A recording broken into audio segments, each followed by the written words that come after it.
Revival, apa artinya Bapak Ibu Saudara? Itu berbicara tentang kebangunan rohani. Rohani saudara akan dibangun karena di dalam situasi akhir zaman masalah akan semakin banyak, semakin rumit, peperangan, permusuhan, kebencian ditiupkan oleh iblis agar supaya dunia jadi kacau. Dan itu sebabnya Bapak Ibu Saudara, iman rohanimu sedang dibangun oleh Tuhan agar supaya engkau mampu menghadapi setiap permasalahan-permasalahan yang terjadi dalam hidup kita, dalam keluargamu, dalam pelayananmu, dalam pekerjaanmu, di dalam segala hal yang kita hadapi di dunia ini. Revival adalah kerinduan Allah. Kerinduan Allah dan juga kebutuhan orang percaya. Revival tidak terjadi karena kemampuan manusia, tetapi pekerjaan Allah. Bukan kemampuan saudara, bukan kemampuan saya, tapi kemampuan yang Tuhan berikan kepada umatnya. Ketika awal-awal gereja didirikan, berbagai situasi yang sulit. Saudara yang ada di Indonesia, mungkin kita masih nyaman, walaupun kita dengar di sana sini terjadi penganiayaan, intimidasi, dan juga banyak hal yang lain. Itu masih sangat ringan. Tapi ketika di Timur Tengah, di Yerusalem, umat yang percaya, mereka dibantai, mereka dibunuh, dan Alkitab firman Tuhan dibungkam sedemikian rupa. Tetapi nggak ada masalah. Kenapa? Karena Tuhan sudah taruh yang namanya benih, yaitu benih ilahi. Benih dari surga diturunkan. Ketika Yesus datang ke dunia, dia adalah benih surgawi. Dan ketika benih surgawi ini turun ke dunia, nggak ada satupun yang bisa memadamkan, nggak ada satupun yang bisa membunuh, nggak ada satupun yang bisa menghentikan. Dia bertumbuh dengan sangat kuat, dan saat itu penganiayaan boleh terjadi. Engkau mungkin dengar dari TikTok, dari YouTube, dari hal apapun di seluruh dunia, di Indonesia, di Jawa Barat. Memang tekanan sedemikian rupa, tapi belum ada apa-apanya dibandingkan dengan ketika gereja mula-mula dibangun oleh Yesus. Karena Tuhan Yesus pernah berkata begini, Aku akan mendirikan jemaatku. Siapa jemaat Tuhan? Saudara dan saya. Aku akan mendirikan jemaatku di atas batu karang yang teguh, dan alam maut sekalipun tidak dapat menghancurkannya, merusakkannya. Kenapa? Karena yang mendirikan Tuhan sendiri. Karena itu pada akhir zaman ini revival akan terjadi dalam kehidupan Bapak Ibu Saudara.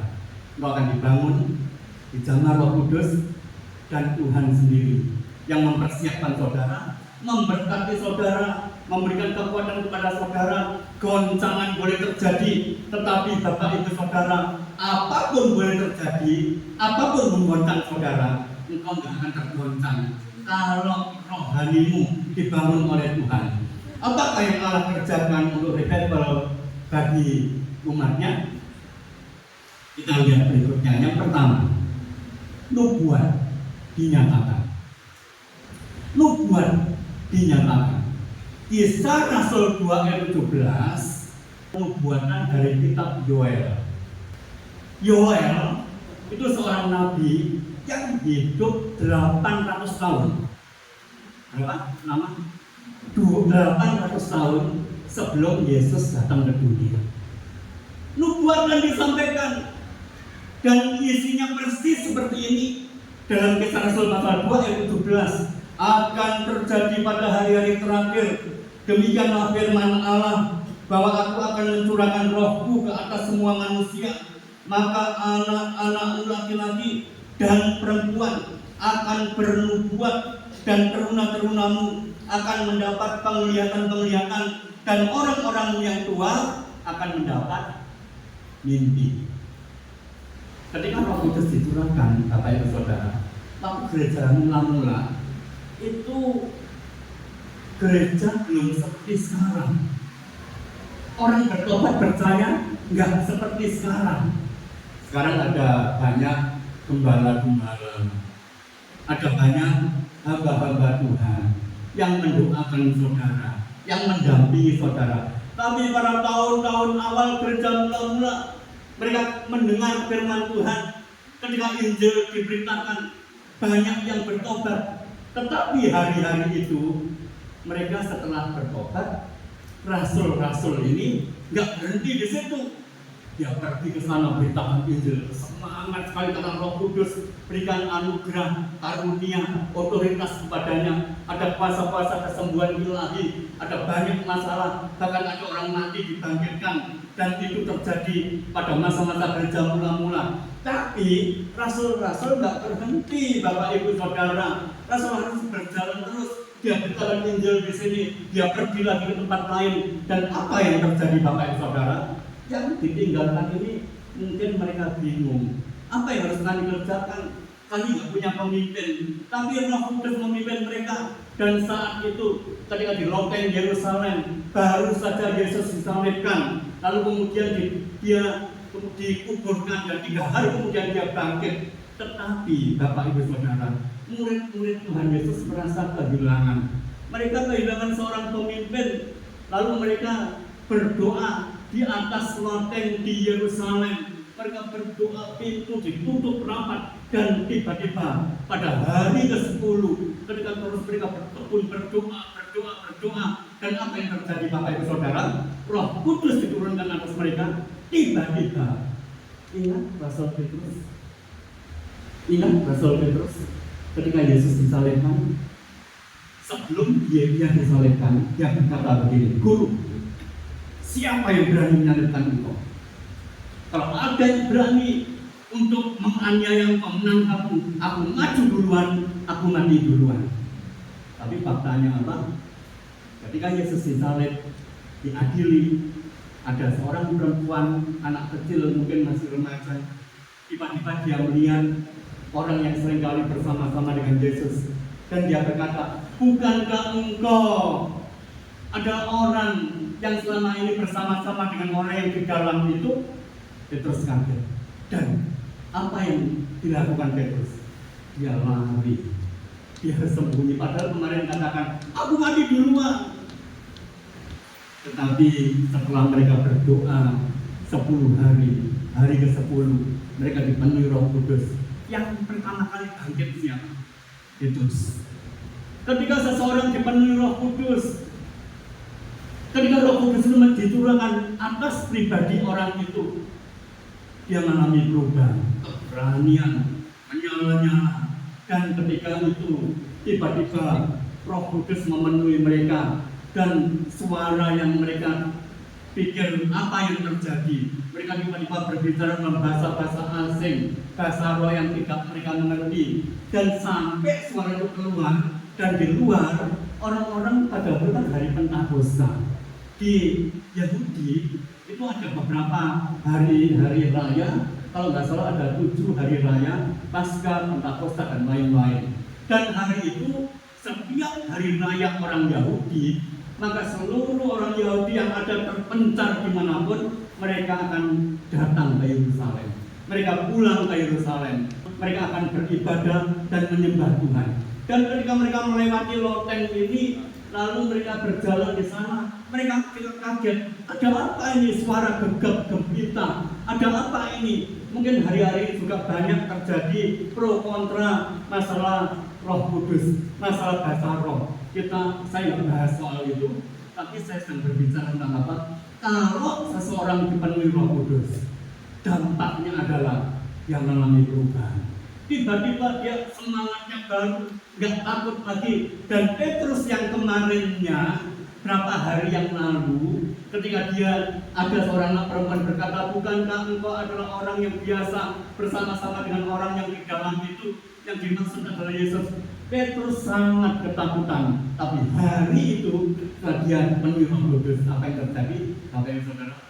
Dia yang maju duluan, dia bangkit, dia katakan, hei umat Allah, orang-orang Yahudi, engkau telah percaya bahwa Allah hidup dan Allah itu adalah Allah yang selama ini engkau sembah. Yesus datang ke dunia, Allah yang datang ke dunia sebagai manusia. Dia mati disalibkan, tapi dia bangkit, dia kembali ke surga. Dan ketika dia berkata begini, dia sampaikan berita-berita ini, 3.000 orang bertobat, Bapak Ibu Saudara. Ini dikatakan sebagai pencurahan awal Roh Kudus, dan pada zaman akhir akan terjadi pencurahan Roh Kudus yang lebih dahsyat, yang disebut hujan akhir. Itulah sebabnya apa yang dinubuatkan oleh Nabi Yoel 800 tahun sebelum Yesus datang ke dunia. Kalau engkau baca Alkitab, Bapak Ibu Saudara, nubuatan sangat banyak tergenapi. Ini nubuatan disampaikan sekian ratus tahun yang lalu, tapi kemudian digenapi. Seperti halnya Natal akan datang dalam kitab Nabi Yesaya, seorang perempuan akan melahirkan. Itu 500 tahun sebelum Yesus datang ke dunia. Jadi artinya apa? Nubuatan dalam Alkitab ditepati satu persatu digenapi. Dan itu sebabnya masa akhir zaman yang dituliskan dalam nubuatan ini akan terjadi. Petrus mengutip nubuat Yoel untuk menunjukkan bahwa Allah sudah berjanji akan mencurahkan rohnya di akhir zaman. Revival bukan program manusia, tetapi inisiatif siapa? Ya, inisiatif dari Tuhan. Bukan program gereja.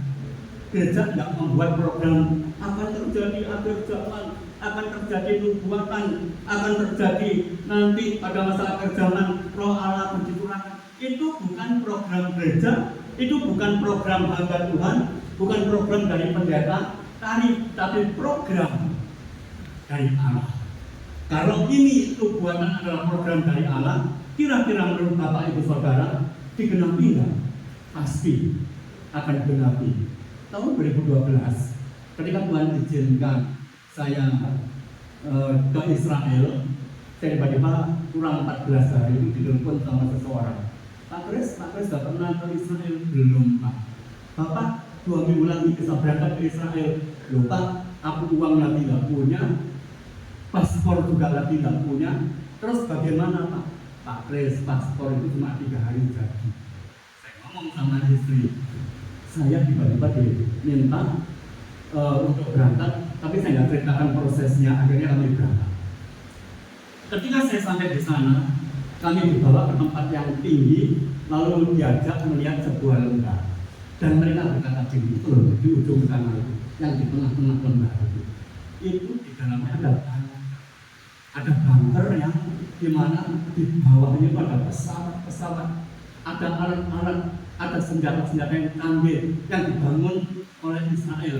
Memang nggak kelihatan dari luar, tapi di bawah itu ketika pintu dibuka dan pesawat kemudian meluncur ke atas dan mengirimkan senjatanya, itu adalah persiapan perang dunia kedua.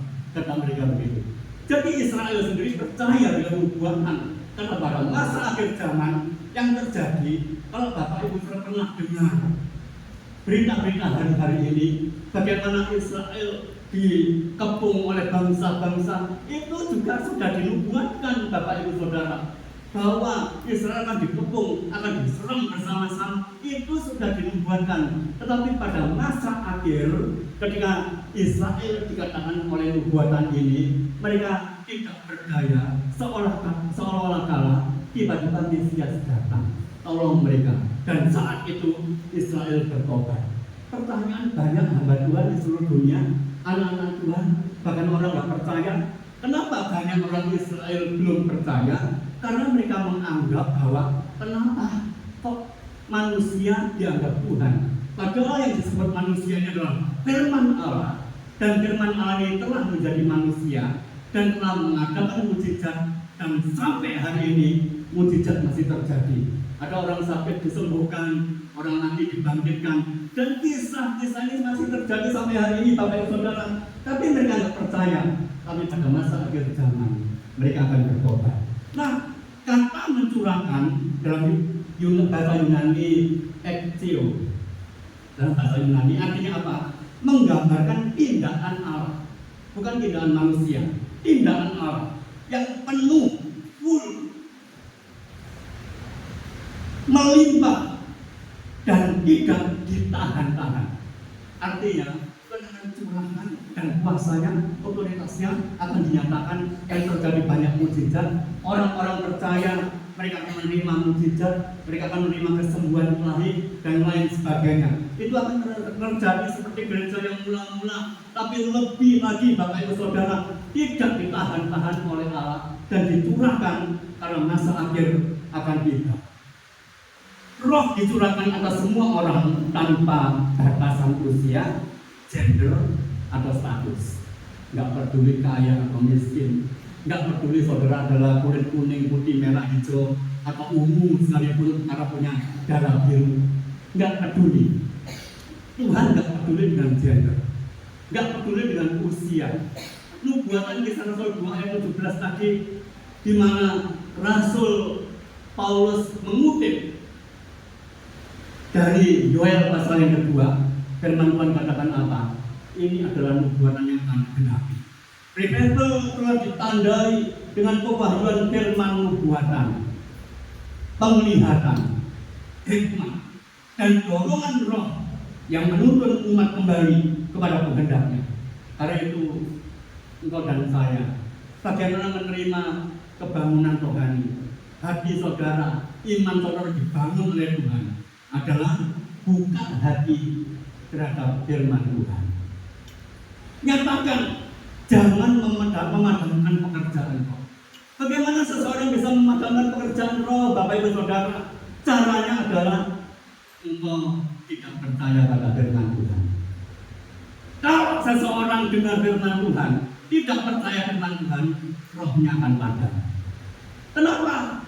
Karena firman Tuhan, Alkitab katakan bahwa dengar firman Tuhan, merenungkan firman Tuhan, melakukan firman Tuhan, dia akan berhasil dengan iman. Seperti pohon yang ditanam di tepi aliran air. Kalau seseorang merenungkan firman Tuhan dan melakukan firman Tuhan, maka yang terjadi adalah dia akan bertumbuh. Imanmu akan menghasilkan pekerjaan yang besar. Imanmu akan menghasilkan sesuatu yang mustahil menjadi tidak mustahil. Kenapa? Karena iman timbul dari pendengaran, dan ketika engkau dengar firman Tuhan dan melakukan firman Tuhan, akan terjadi sesuai dengan iman. Dan iman itu Bapak Ibu Saudara, hasil dari kita tidak ada menjadi ada. Kita belum melihat apa yang akan terjadi. Saudara mungkin diberi visi oleh Tuhan, diberi iman oleh Tuhan, dan kau akan melakukan imanmu itu. Kalau kau bertindak dengan imanmu itu, maka akan terjadi mujizat, pertolongan Tuhan yang enggak mungkin menjadi mungkin. Dan kalau kau mengimani mulai hari ini, engkau mempercayai dan mengatakan pada Tuhan, aku tunggu Tuhan, aku percaya ini akan terjadi, dan aku percaya, aku akan bertindak, aku akan melakukan, dan engkau terus mengurangi, mengimani, dan kau mulai bertindak sesuai dengan imanmu. Apa yang terjadi Bapak Ibu Saudara? Kesaksian dari banyak hamba Tuhan dan banyak pengusaha-pengusaha, banyak orang-orang yang dulunya kolab, hancur, tidak ada harapan, bangkrut, tiba-tiba mereka berubah. Tiba-tiba hal yang tidak mungkin dibalikkan oleh Tuhan karena percaya.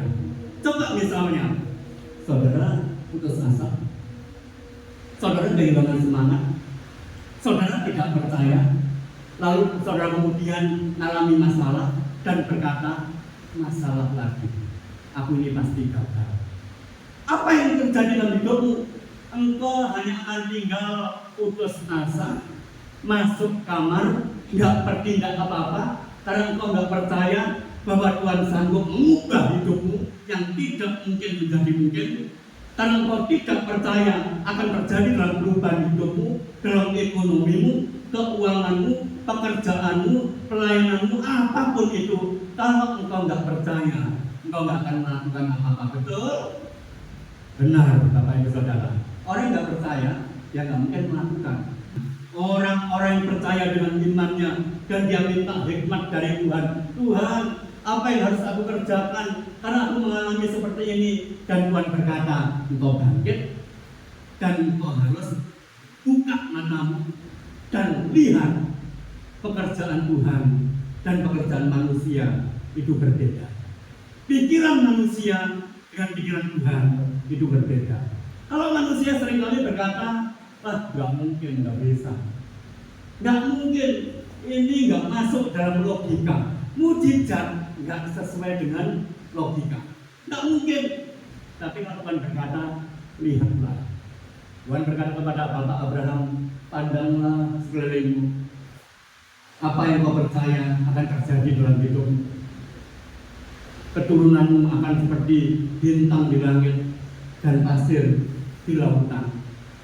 Dan Abraham percaya, Abraham berangkat, Abraham pergi. Dan hari-hari ini agama-agama terbesar di dunia, mereka mengatakan kami keturunan dari Abraham. Mereka katakan demikian. Dan fakta menunjukkan hari ini yang ketika Bapak Abraham pada zaman itu belum terjadi. Tapi mereka mengatakan hari-hari ini bahwa kami keturunan dari Abraham. Saya tidak berbicara tentang bintang di langit atau pasir di lautan. Siapa mereka? Yang saya percayai adalah apa yang Tuhan katakan terjadi. Kalau Tuhan berikan hikmat kepadamu, berikan iman kepadamu, satu hal, engkau punya dua pilihan. Pilihan yang pertama, nggak usah, karena ini nggak mungkin, nggak akan terjadi. Engkau nggak bisa menerobos keluar dari masalahmu. Tetapi kalau engkau berkata, aku percaya, Tuhan beri jalan keluar. Ini nggak mungkin, tapi aku percaya akan terjadi. Itu adalah orang-orang yang beriman, yang percaya dan berkata, memang masalah itu ada. Tetapi aku percaya Tuhan bisa merubah masalah menjadi kemenangan, keberhasilan. Saya tadi tiba-tiba lihat sebuah pernyataan dari seorang dari TikToker. Ini suka dengar TikTok, jangan-jangan ya. Ya, saya sering kali lihat dan saya dapat banyak pelajaran-pelajaran dari situ. Orang ini berkata begini, orang boleh berkata saya gagal, tapi itu koma, bukan titik. Dia katakan begini, orang boleh berkata saya gagal, tapi koma, bukan titik. Kalau koma berarti ada kelanjutannya, dan kalau bangkit yang mencapai tujuan. Tapi kalau sudah titik berarti sudah berhenti dan berkata sudah mati. Tapi Tuhan berikan roh ilahi, benih ilahi dalam hidupmu, dan benih ilahi ini yang membuat engkau hidup bergerak untuk mencapai sesuatu yang Tuhan berikan kepada saudara. Visi, cita-cita, rinduan, keputusan yang kuat bahwa engkau akan berhasil dan melangkah dengan iman. Jadi Bapak Ibu Saudara, revival, kebangunan rohani akan mengubah seseorang. Revival selalu ditandai dengan pewahyuan firman nubuatan, penglihatan hikmat dan dorongan roh yang menuntun umat kembali pada kehendak Tuhan. Apa kehendak Tuhan? Firman Tuhan itu penuntun yang terbaik. Kalau melakukan firman Tuhan dan bertindak sesuai firman Tuhan katakan engkau akan berhasil. Baca berulang-ulang Keluaran pasal 28. Itu berbicara tentang orang yang dengar firman Tuhan. Kalau orang itu percaya firman Tuhan, dia lakukan firman Tuhan katakan dia akan berhasil. Tapi kalau dia tidak melakukan, dia akan kehilangan apa yang Tuhan taruh, Tuhan percayakan, visi, berkat yang Tuhan sediakan. Untuk nggak bisa mencapainya. Nah, di dalam 1 Tesalonika pasal yang ke-5 ayat 20-21, ayat 20, dan janganlah anggap rendah nubuat-nubuat. Nubuatan dalam Alkitab itu digenapi satu-satu sampai hari ini. Masa akhir zaman, tinggal masa perang dunia ketiga mungkin yang dikatakan oleh orang-orang dunia. Tapi firman Tuhan katakan akan terjadi. Makanya bangsa Israel yang sampai hari ini semua terkagum-kagum. Saya dengar, saya baca dari TikTok, dari YouTube, dan YouTuber mengatakan bahwa kok aneh ya, sebagian besar yang terjadi di dunia ini, sebagian besar penemuan-penemuan, kalau kau lihat HP saudara misalnya, kau lihat karena banyak hal yang menemukan siapa Bapak Ibu Saudara, misalnya 90% itu dari mereka. Kenapa itu terjadi? Karena kasih karunia Allah. Otak mereka, kalau Tuhan itu kadang-kadang kita anggap kejam. 2 kali Israel dicapai mereka waktu di Babel. Tuhan ngomong begini, kalau engkau tidak taat pada firman Tuhan, aku mencerai mereka engkau. Dan mereka tercerai-berai. Lalu kumpul kembali bangun Yerusalem. Tahun 70 waktu Jenderal Titus masuk menghancurkan Yerusalem. Sebelumnya Tuhan Yesus katakan begini, nanti itu ya semua batu bata akan runtuh semua. Terjadi. Lalu ketika Yesus disalibkan, semua sebagian besar, mungkin 90% dari orang-orang Israel, imam-imam Yahudi, imam-imam Saduki dan lain sebagainya, mereka berkata apa? Waktu si Cornelius Pilatus mengatakan kepada para imam ini, aku tidak menemukan kesalahan apapun pada orang ini, tapi mereka berkata apa? Semua serempak sepakat dan berkata begini, darah kami yang akan jadi tanggungan. Kok dalam kita berjalan darah kami yang akan jadi tanggungan. Dan ketika itu kemudian terjadi, disebarluaskan di mana-mana. Mereka sampai ada sebagian di Indonesia, di Manado, ada di Jakarta, ada di beberapa kota yang lain. Kecil-kecil mereka dikatakan oleh firman Tuhan, mereka akan mengalami. Tapi ada satu hal yang Tuhan katakan begini, pada akhirnya ketika pohon ara mulai bertunas, aku akan kumpulkan yang tercerai dari segala bangsa ini akan kembali dan membangun kerajaan Yerusalem. Itu terjadi hari ini Bapak Ibu Saudara. Jadi kita harus menguji nubuatan itu benar apa salah. 2, saya akan percepat. Saya masih punya waktu 15 menit. Tanda-tanda disingkapkan. Kisah Rasul 2 ayat 19 dan 20, dan aku akan mengadakan mujizat-mujizat di atas, di langit, dan tanda-tanda di bawah bumi, darah dan api, gumpalan-gumpalan asap. Matahari akan berubah menjadi gelap gulita, dan bulan menjadi darah sebelum datangnya hari Tuhan, hari yang besar dan mulia itu. Apa maksudnya Bapak Ibu Saudara? Kita lihat sebelah kanan, Tuhan menyebut tanda-tanda di langit dan di bumi. Hal ini menunjuk pada pekerjaan Allah yang luar biasa secara rohani. Saudara dan saya siap-siap melihat mujizat, melihat hal-hal yang tidak mungkin di tengah-tengah dunia yang begitu rupa. Tuhan sedang kerjakan hal yang besar, yang seolah-olah kok begini, seolah begini, dan kadang-kadang mungkin tidak terima.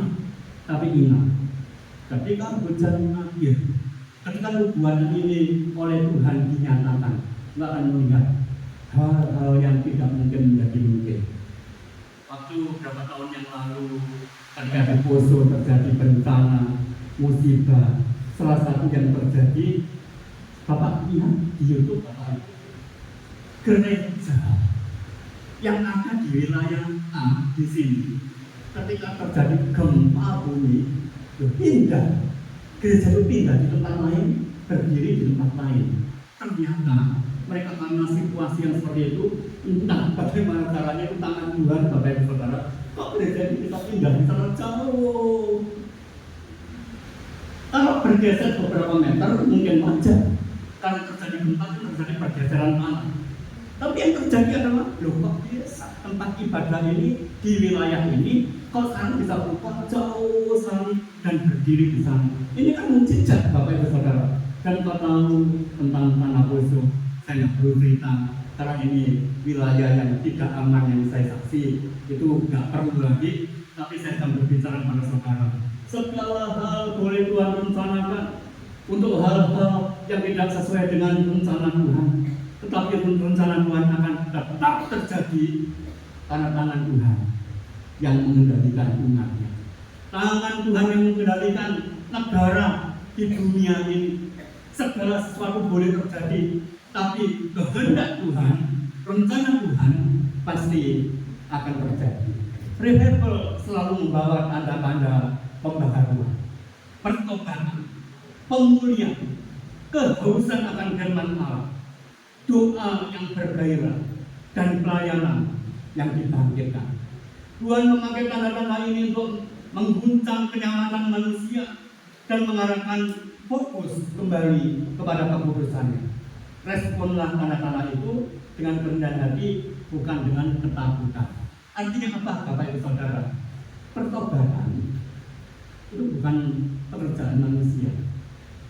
Ada di sini yang nasihati orang-orang mungkin sahabatmu, nasihati anak-anakmu, nasihati teman-temanmu, sahabatmu, sampai yang seringkali lidah saya itu setiap kali bergerak kalau ngomong gini, sampai entek ngamek kurang boleh ditarikan banyak hal. Aku masih nasihat apalagi ya pada orang ini, kok nggak berubah-ubah, kenapa ya?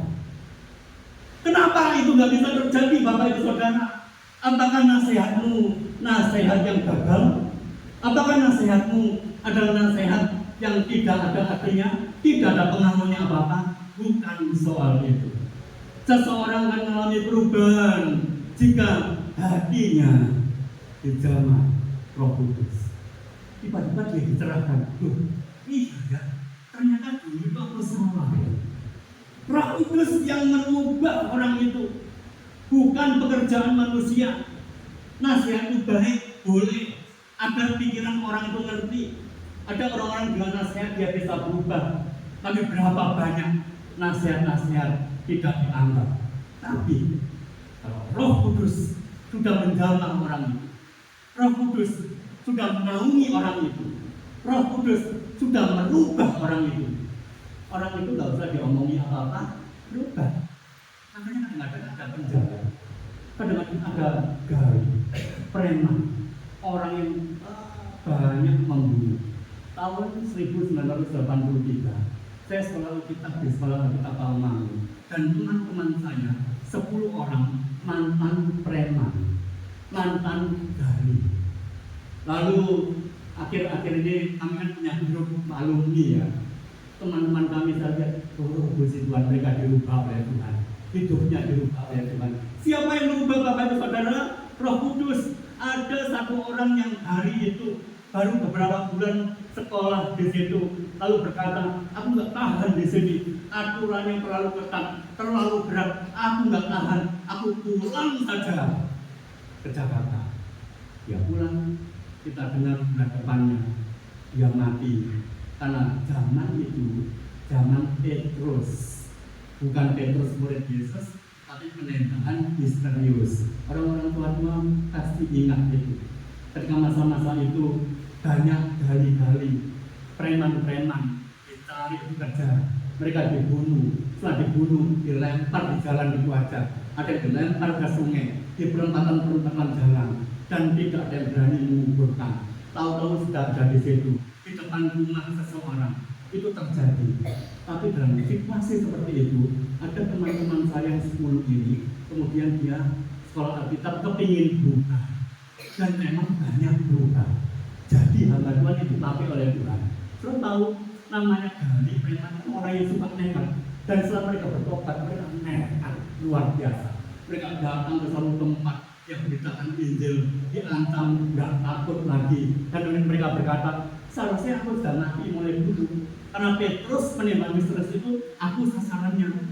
Tapi ternyata sekarang, hari ini, aku dirubah oleh Tuhan. Kalau nanti aku beritakan Injil di sana, ada yang nangkap aku, ada yang membunuh aku, ya sudah, itu memang waktunya Tuhan. Tapi nggak ada 9 teman saya yang kemudian sampai hari ini sebagian masih hidup, tapi sebagian juga nggak ada. Bukan nggak ada karena ditembak, hanya ada satu orang yang baru berapa bulan dia pulang ke Jakarta, kemudian karena dia sasaran, dia ditembak. Nah, siapa yang mengubah mereka, Bapak Ibu Saudara? Ada satu teman saya yang dulunya katanya pernah jadi pemimpin preman, dan kebetulan di sekolah dekat dengan saya. Saya sampai berpikir, ini dulu preman ya, kok bisa dia sekarang jadi bijak? Kalau ada pertengkaran di antara preman-preman itu, dia maju, dia yang mendamaikan. Tapi dulu dia pemimpin preman, dan mereka pemimpin preman yang dirubah oleh Tuhan. Yang merubah siapa?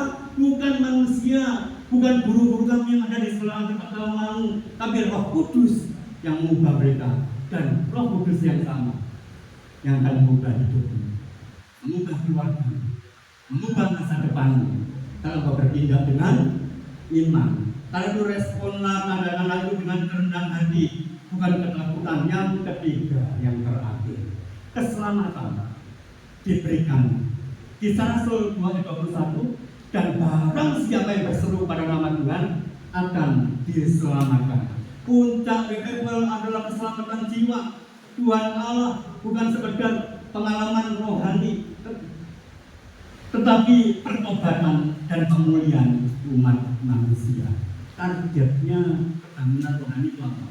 Bukan ibadah besar-besaran di sebuah tempat ribuan yang datang. Saya pernah jadi panitia kebaktian pertanian rohani di Selamat Riyadi yang lapanganku mana itu yang hadir 11.000. Saya jadi panitianya, dan hari itu saya melihat ribuan orang datang. Bukan itu, Bapak Ibu Saudara. Kebangunan rohani karena zaman Roh Kudus. Ketika Roh Kudus menjamah seseorang, dia akan mengalami pertobatan.